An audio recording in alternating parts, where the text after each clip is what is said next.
Tout le monde, on se retrouve aujourd'hui pour la vidéo numéro 6 de notre challenge de début d'année. Et comme je vous le dis depuis le début de la semaine, c'est un challenge qu'on a mis en place avec ma copine Barbara, donc n'hésitez pas à aller faire un petit tour sur sa chaîne aussi. Alors, depuis le début de la semaine, je vous partage mes objectifs, ma façon de m'organiser, et aujourd'hui j'avais envie de vous parler d'un sujet assez important pour moi, le sport et l'alimentation. En fin d'année, comme à chaque fois, avec ma grosse période de travail, j'ai un peu tout mis de côté à ce niveau-là, et je sais que je suis pas la seule. Donc pour 2026, tout simplement, j'ai envie de reprendre sur de bonnes bases, sans pression, mais de manière régulière. Comme je faisais avant en fait. Donc je vais vous montrer comment je vais m'y remettre dans la vraie vie, avec du sport, une cuisine simple, et puis voilà quoi, avec une approche qui me ressemble. Comme je vous l'ai expliqué, en fin d'année, je suis quand même beaucoup plus fatiguée, que ce soit la fatigue mentale, mais aussi la fatigue physique. Et du coup, souvent, les premières choses que je vais mettre de côté, ça va être le sport. Donc c'est-à-dire que j'arrête carrément d'aller à la salle. Et niveau alimentation, je suis beaucoup moins focus. D'habitude, quand je vais à la salle, je fais attention à avoir au moins le bon apport en protéines, histoire de ne pas faire du sport pour rien et construire un peu de muscles et tout ça. De me faire des repas équilibrés, même si j'aime aussi beaucoup me faire plaisir parce que je suis gourmande. Mais en tout cas, de préparer mes repas moi-même avec du fait maison. Et ça, malheureusement, par manque de temps, c'est aussi quelque chose que je mets de côté en fin d'année. Donc je vais faire des trucs extra basiques. Des fois, j'achète, vous savez, des ravioles à poêler, à faire vite fait aux enfants, une petite pizza que je mets au four, même si je veille toujours à esquisser des légumes à chaque repas avec un produit laitier. Aussi souvent, ils ont des fruits en dessert. Donc j'essaye de faire en sorte que le repas soit équilibré, mais je diminue énormément le fait maison. Et là, je vous assure que ça me manque un truc de fou parce que j'adore cuisiner, ça fait partie de mes passions. Je vous l'avais dit, j'avais un blog de cuisine à l'époque. Et là, je suis en train vraiment de me questionner sur le fait d'éventuellement me faire un deuxième Instagram uniquement focus sur les idées repas, les courses, tout ce qui est nourriture, alimentation. Donc pas spécialement sain ou pas, mais vraiment vous partagez mes recettes au quotidien, quand je nous fais des petits desserts, des goûters pour les enfants, vraiment ce que je cuisine, histoire de vous donner des idées et des recettes. Donc ça trotte dans ma tête. Après, si vous êtes intéressés, faites-moi vos premiers retours en commentaire, parce que j'en ai jamais parlé au final, que ce soit sur YouTube ou sur Insta. Donc déjà, ça me donne une première idée.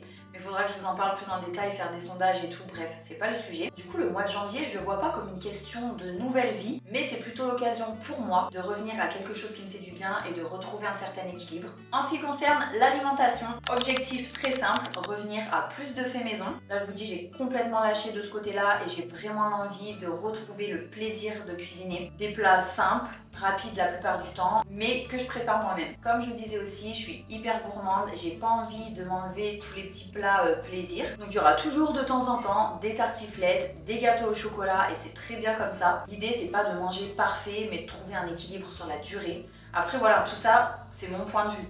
C'est la façon dont je vois les choses. Après, chacun peut voir les choses différemment. Et justement, dans cette envie de reprendre de bonnes habitudes, je me suis aperçue que j'avais besoin d'un minimum de structure. Alors, pas quelque chose de contraignant, bien au contraire, mais plutôt quelque chose de simple et organisé qui enlève de la charge mentale. Donc l'année dernière, en 2024, j'avais suivi un programme de Noémie Nutrition et je trouve que ça m'avait vraiment aidé à me remettre dans une bonne dynamique. Donc quand j'ai vu qu'elle lançait un nouveau pack pour l'hiver, dans une période où justement j'avais besoin d'un cadre, ça m'a tout de suite parlé. Et donc c'est pour ça que je collabore avec elle dans cette vidéo. En fait, on avait prévu une vidéo en janvier et ça tombait trop bien parce que de mon côté, j'avais déjà prévu au cours de ce challenge de vous faire une vidéo vraiment focus sport et alimentation. Donc je me suis dit que l'idéal c'était de vous en parler sur cette vidéo là parce que ça matche totalement avec le thème. Le pack est pensé pour reprendre sur de bonnes bases avec 2 programmes complémentaires. Donc il y a un challenge hiver de 7 jours qui va permettre de relancer et de repartir sur une bonne énergie. Et ensuite il y a un programme transformation de 30 jours pour installer des habitudes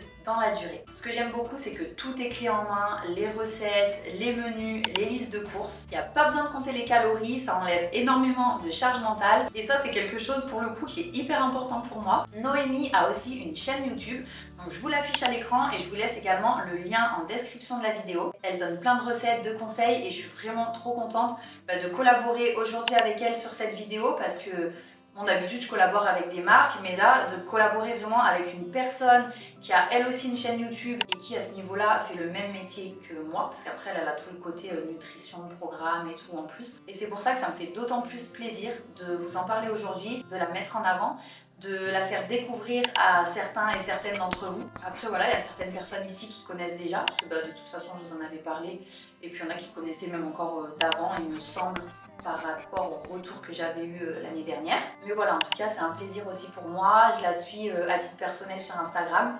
J'ai très peu d'abonnements sur Instagram, mais elle fait partie des personnes que je suis, parce que j'aime beaucoup ce qu'elle fait, donc vous pouvez aussi aller jeter un œil sur Instagram au passage. Les programmes sont évidemment efficaces si vous avez un objectif de perte de poids.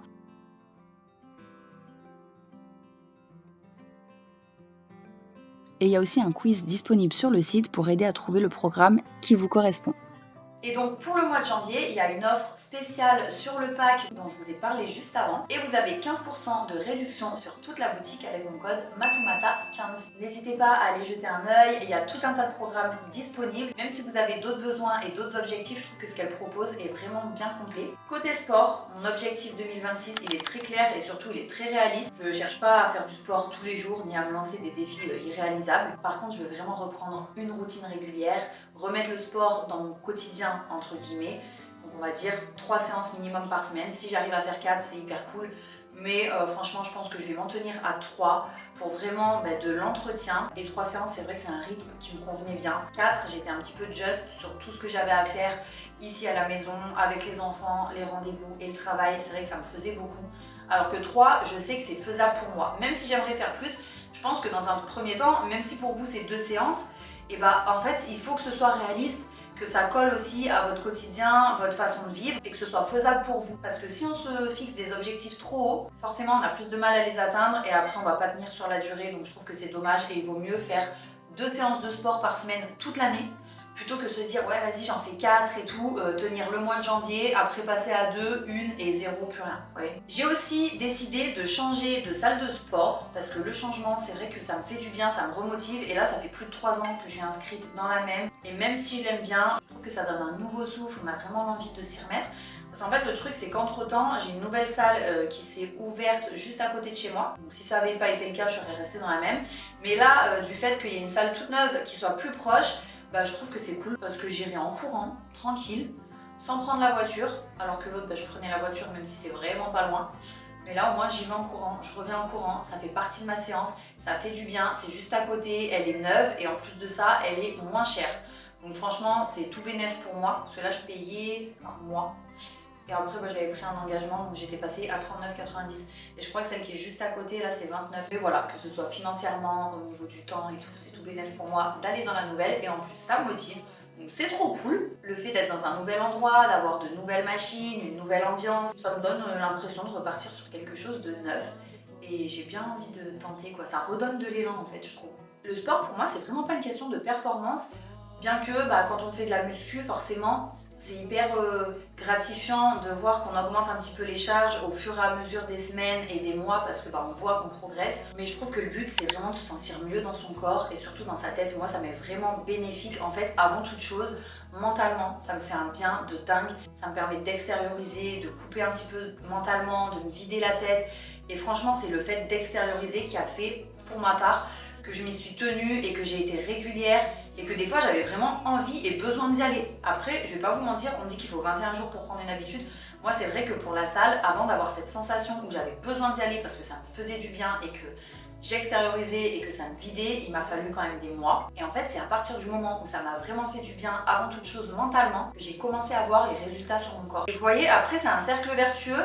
Et du coup, j'ai eu des résultats sur mon corps et là forcément ça motive encore plus à continuer. Donc c'est vraiment trop bien et ça permet même de retrouver plus d'énergie au quotidien. Parfois moi j'allais à la salle en étant fatiguée, mais mine de rien, comme je vous disais, mentalement j'en avais besoin et je ressortais avec plus d'énergie. Donc c'est vraiment bénéfique en tout point. Et surtout je pense que le sport ne doit pas être une contrainte, parce que si on se met trop de pression, c'est là qu'on finit par abandonner. Donc voilà, cette année je veux écouter mon corps, adapter aussi mon énergie. Si j'y vais et que j'ai moins d'énergie, forcément je mettrai moins d'intensité dans ma séance, mais c'est pas grave parce que conclusion, mentalement ça fait toujours du bien. Et il faut accepter que certaines semaines seront plus calmes que d'autres. Et surtout pour nous les femmes, en fonction de notre cycle, je trouve qu'il faut impérativement adapter ses séances et être indulgente envers soi-même, quoi, tout simplement. L'important, c'est pas la perfection, mais la régularité dans le temps. Donc voilà pour la façon dont j'ai envie de me remettre au sport et de faire attention à mon alimentation en 2026, sans pression, sans extrême, mais en trouvant un équilibre qui me convient vraiment. N'hésitez pas à me dire aussi en commentaire quels sont vos objectifs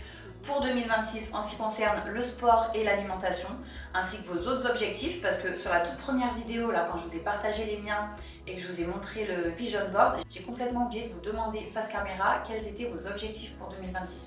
D'habitude, chaque année, je le fais, mais là, c'est vrai qu'avec ce challenge, j'ai tellement enchaîné les jours de tournage que j'ai oublié de vous demander. Donc en fait, je sais pas si vous avez vu, mais quand j'ai publié la vidéo, je vous ai mis un petit commentaire épinglé en bas pour vous demander à l'écrit quels étaient vos objectifs, mais je pense que tout le monde ne l'a pas vu.